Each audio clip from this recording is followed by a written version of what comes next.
Right, now, if you've ever tried to give up smoking, you know how hard it is. But the latest attempt to try and help people is positive anti-smoking messages, if you can kind of take that there. It could be added inside cigarette packets. This is part of new proposals from the government. Yeah, now they'll set out the health and financial benefits of giving up smoking and signpost advice and support to those who are trying to stop. So we're asking, is this a positive way forward, or is it time we got even stricter on smoking? Well, we're talking now to Hazel Cheeseman. She's the Deputy Chief Executive of Action on Smoking and Health, and she thinks the new messaging move is a step in the right direction, but isn't quite enough. And also joining us, Simon Clark, Director of the smokers' rights group Forest, who, well, you can imagine what he thinks. Let's start with you, Simon. I know the many times we've talked over the years, you've always said, well, if people want to give up, they should be able to give up. Is positive messaging not a way forward here, something that could be pursued? Well, I'm certainly not against the idea of inserts in packs on principle. I think it depends a little bit on what information is on those inserts. For example, if it gives information about reduced risk products, which are alternatives to smoking, so we're talking about e-cigarettes, heated tobacco, nicotine pouches, I think that would be quite a positive thing because, for those people who do want to quit, a lot of people don't want to go cold turkey, and we've seen that vaping has actually been very successful in helping a lot of people quit smoking. So let's put information about e-cigarettes and these other reduced risk products in the pack. I think if the messages are simply repeating the messages that are already on the outside of the pack, then I don't think that's going to have any effect because a lot of these type of warnings, people get warning fatigue very, very quickly. So potentially it could be a positive way forward. But of course, ultimately, we've got to remember tobacco is a legal product, and yes, there are some people who wish to quit, but there are a great many people who enjoy smoking, get pleasure from smoking, even get comfort from smoking. And if they choose to smoke, that's a matter for them. It's not a matter for the government. Just to be clear, Simon, my understanding of the messaging is it's not going to be either of those things, signposting to other types of sort of alternatives or indeed more warnings. It's going to be things like keep on going, keep trying to quit, these sort of positive affirmations. I don't know what you think about that sort of messaging.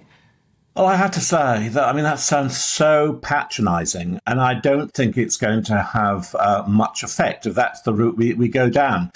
Also, telling people how much money they can save so they can perhaps have a holiday instead. Again, people choose to spend their money in different ways. I don't smoke, but I spend a lot of my money on alcohol, and I certainly don't want the government chastising me and sort of chivvying me to stop spending money on alcohol so that I might be able to squeeze in a holiday. I mean, that's my prerogative. It's not for the government to be telling us what to do.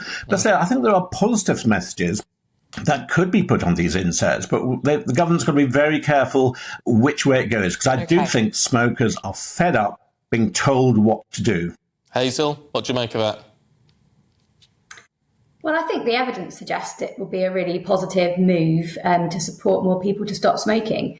We've still got 6 million smokers in this country, most of whom regret starting and many of whom want to stop smoking.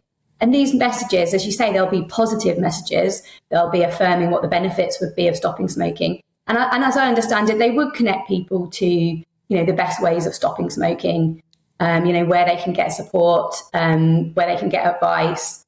And also, the evidence-based alternatives. Certainly vaping products, I hope they will talk about them on the inserts, perhaps not some of those other products that Simon was talking about, the ones predominantly sold by the tobacco industry and with far less of an evidence base than the vaping products have. But yeah, I think it will be a positive contribution to reducing smoking in this country, but certainly it won't be enough to get us to the government's target of less than 5% smoking by 2030. Do you accept that, Simon, then, that a huge and significant number of smokers regret ever taking it up? No, I don't. I accept there are some smokers who wish they'd never started and would like to quit. But if you do, surveys of what we call confirmed smokers show that a vast majority enjoy smoking, get a great deal of pleasure from smoking. They know in many cases that it's an addiction, but they don't actually mind the fact that they're addicted because the pleasure outweighs the addiction. So therefore, if you're going to get them to quit, you've got to offer them something that's equally pleasurable, which is one of the reasons why vaping has been quite successful. Of course, what you can't do is coerce them, force them to quit. I mean, that's we've seen it with punitive taxation. That's a form of social engineering, and you shouldn't be using taxation to force people to give up a legal product. Now, I'm all for education, educating people about the health risks of smoking. And I have to say, I can't imagine there is a sane adult in the UK who isn't well aware of the serious health risks associated with smoking. But ultimately, as I say, if people choose to smoke, knowing those health risks, that is a matter for them, and it's not a matter for government. So government does have a role to play, educating people about the health risks of smoking, but that's as far as it goes. And I'm glad to see that the government seems to be backing off further regulation and further legislation, because we've had enough of that in the past.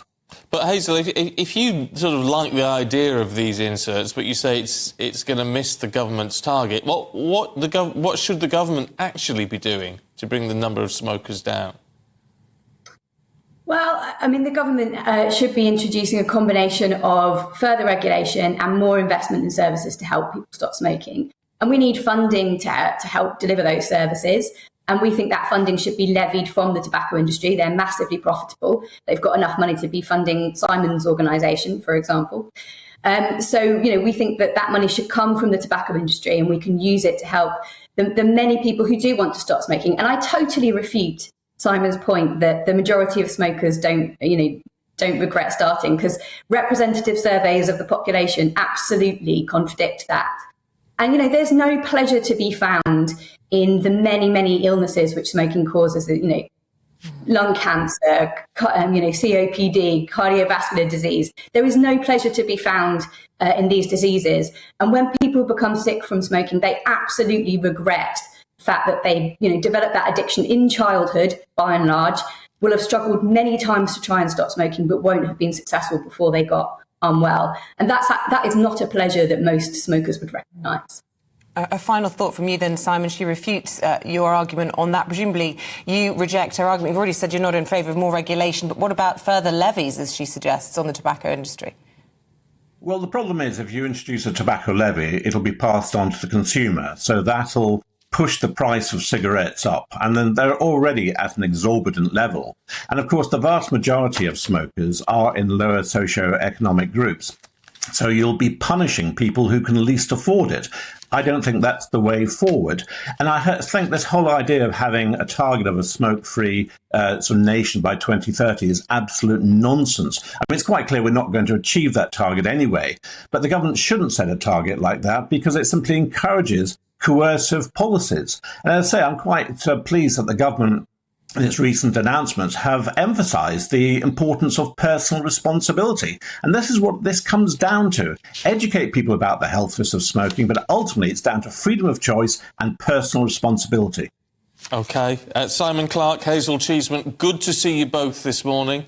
Thank you very much indeed. Clearly from very opposite sides of the fence on that one. Where do you sit on that? What I find interesting about that is the fact that Simon isn't a smoker. Is he not? No. Is he a vapor? No, he just says he doesn't smoke. I find it fascinating but it's about defending the rights of people to smoke. Yeah.